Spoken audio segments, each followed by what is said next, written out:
देश भर के तमाम नर्सिंग स्टूडेंट्स व नर्सिंग ऑफिसर्स को जॉइंट वर्किंग कमेटी की तरफ से नमस्कार। जैसा कि आप सब देख पा रहे हैं कि जॉइंट वर्किंग कमेटी के सभी सदस्य लगातार अपनी तरफ से हर वो प्रयास कर रहे हैं जिससे जल्द से जल्द 80-20 के काले कानून को खत्म किया जा सके। आप सबने देखा कि नर्सिंग में भी यूनिटी दिखाई जा सकती है। 22 जून को दिल्ली में जंतर मंतर पर राष्ट्रीय स्तर पर ऐतिहासिक आंदोलन करके हम सब ने ये दिखाया कि हाँ, नर्सिंग में भी इस तरीके की प्रोटेस्ट करना संभव तो है। एक ऐसा मुद्दा जिस पर हम सब लोग बात करना बंद कर चुके थे, जिस पर हम ये एक्सेप्ट कर चुके थे कि हाँ शायद ही कभी नहीं हटने वाला, लेकिन आप सबके प्रयासों ने ये दिखा दिया कि हाँ 80-20 को भी हटाया जा सकता है। हालांकि हमने 22 जून को इतना बड़ा विरोध प्रदर्शन करने के बावजूद भी सरकार ने हमारी बात नहीं सुनी, लेकिन इसका मतलब ये नहीं हो सकता कि हम हार मान जाएं और घर बैठ जाएं कि शायद 80-20 नहीं हटने वाला। जैसा कि हमने पहले भी कहा था कि इस बार हम आर या पार की लड़ाई लड़ेंगे, निर्णायक लड़ाई लड़ेंगे। मतलब साफ है, हमारे पास प्लान A, B, C सब तैयार है जिससे इस काले कानून को खत्म किया जा सके। इसी के तहत इस आंदोलन की अगली रणनीति के रूप में हम सब 14 जुलाई के बाद में देखेंगे कि अर्जेंट हियरिंग के लिए एप्लीकेशन सुप्रीम कोर्ट में लगाई जाएगी और बहुत जल्द इस मामले को लेकर के स्पेशल लीव पिटीशन की अर्जेंट हियरिंग भी सुप्रीम कोर्ट में देखने को मिलेगी। इसके साथ 27 जुलाई को पूरे देश भर में विरोध प्रदर्शन करके CIB के 4 मिनट्स ऑफ मीटिंग जला करके हम ये दिखाएंगे कि हाँ, देश में कश्मीर से लेकर के कन्याकुमारी तक सभी नर्सिंग ऑफिसर्स और नर्सिंग स्टूडेंट्स एक साथ एकजुट होकर के इस लड़ाई को लड़ रहे हैं। साथियों, कई स्टूडेंट्स, कई नर्सिंग ऑफिसर्स ऐसा मैसेज करते हैं कि क्या एक दिन की स्ट्राइक करना पॉसिबल नहीं है। अगर हम एक दिन की स्ट्राइक कर देंगे तो शायद 80-20 बहुत जल्द खत्म हो जाएगा।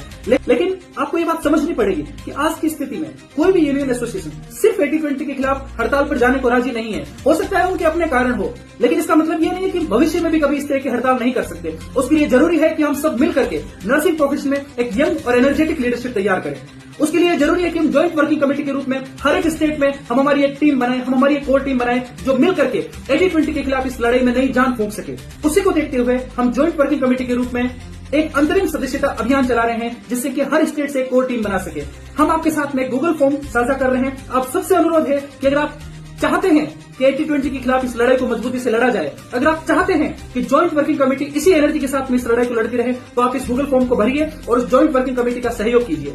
आप सबसे अनुरोध है कि आप इस सदस्यता अभियान में भाग लेकर के जो हम गूगल फॉर्म आपके साथ साझा कर रहे हैं, उस गूगल फॉर्म को भरिए और अपनी डिटेल हमारे साथ में साझा कीजिए। न केवल जहां कहीं पे भी हम आज किसी भी बड़े नेता के पास में, बड़े वकील के पास में 80-20 को लेकर के बात करने जाते हैं, उनसे सपोर्ट मांगने जाते हैं, तो उनका पहला सवाल यही होता है कि वास्तव में कितनी संख्या इससे प्रभावित है। अगर आप इस गूगल फॉर्म को भर करके आप हमें बताएंगे कि आप प्रत्यक्ष अप्रत्यक्ष रूप से हम इतने लोग इससे प्रभावित हैं, तो जॉइंट वर्किंग कमेटी के सदस्य आपकी बात को और मजबूती से आगे पहुंचा सकेंगे कि हाँ, देश भर में लाखों नर्सिंग स्टूडेंट्स और नर्सिंग ऑफिसर्स इस काले कानून से प्रभावित हैं।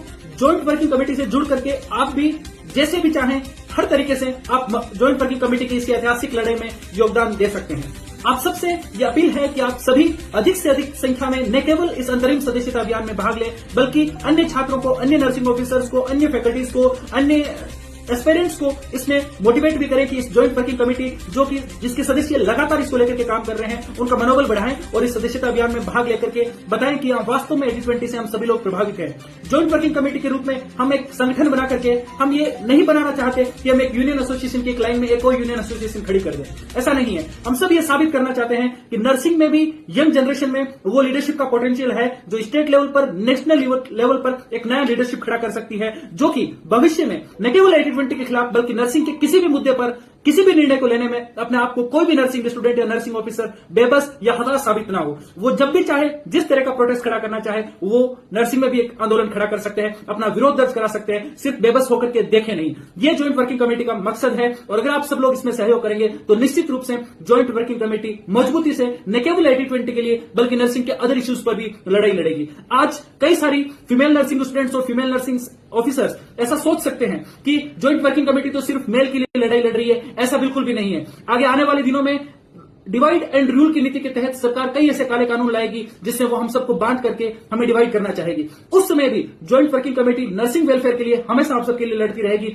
आज जितने भी फीमेल नर्सिंग स्टूडेंट्स या नर्सिंग ऑफिसर्स हमारे साथ में नहीं जुड़ रहे हैं तो कोई बात नहीं, लेकिन जब आप ये देखेंगे कि 80-20 के खिलाफ जॉइंट वर्किंग कमेटी लड़ाई लड़ रही है और आपको लगेगा कि हाँ, इस लीडरशिप में वो पोटेंशियल है, उस दिन आप जरूर इस जॉइंट वर्किंग कमेटी के साथ जुड़ेंगे। आप सबसे एक बार पुनः अपील है कि जॉइंट वर्किंग कमेटी के इस अंतरिम सदस्यता अभियान को सफल बनाएं और ज्यादा से ज्यादा संख्या में जॉइंट वर्किंग कमेटी के साथ में जुड़ करके एक संख्या बताएं कि हम सब लोग 80-20 से प्रभावित हैं और इसके खिलाफ लड़ने को तैयार हैं। धन्यवाद।